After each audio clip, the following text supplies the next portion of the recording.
So finally, here it is, the 7th generation of BMW's 3 Series. Now, the overall exterior gives us a first look of BMW's new design language that will be rolled out across all coming models. The focus here clearly is on sportiness and athleticism.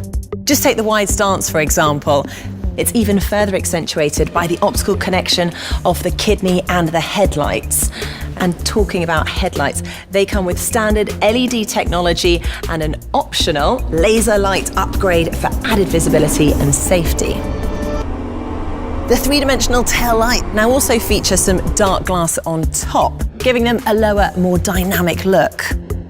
As part of the new design, some of the typical BMW hallmarks, such as the Hofmeister kink, have also undergone a modern yet respectful reinterpretation. And if you feel like making things even sportier, then the racetrack-inspired BMW M Performance parts like the carbon fibre mirror caps, the front splitter or the 20-inch M Performance wheels are the perfect way to individualise your BMW at any stage. When you're in the driver's seat, the first thing you notice is the newly designed instrument cluster and centre display. It also now comes with gesture control.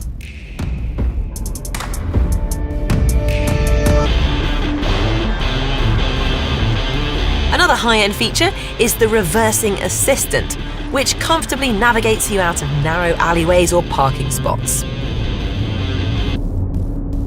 The 7th generation 3 Series also comes with the all-new BMW Intelligent Personal Assistant.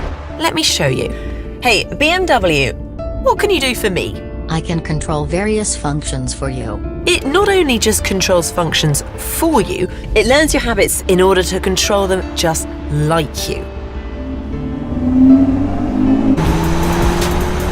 BMW engineers have managed to improve the 3 Series yet again.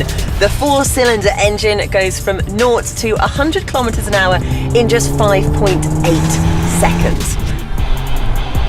And the handling and steering feel like a huge jump from its predecessor. It has better traction, agility and stability in all driving situations. And there's the new, significantly larger head-up display, which makes sure you keep an eye on everything, as well as the road. Well, that brings this episode to an end. If you want to know more, then check out the other films about driving assist and connected features, M Performance parts, and the Intelligent Personal Assistant.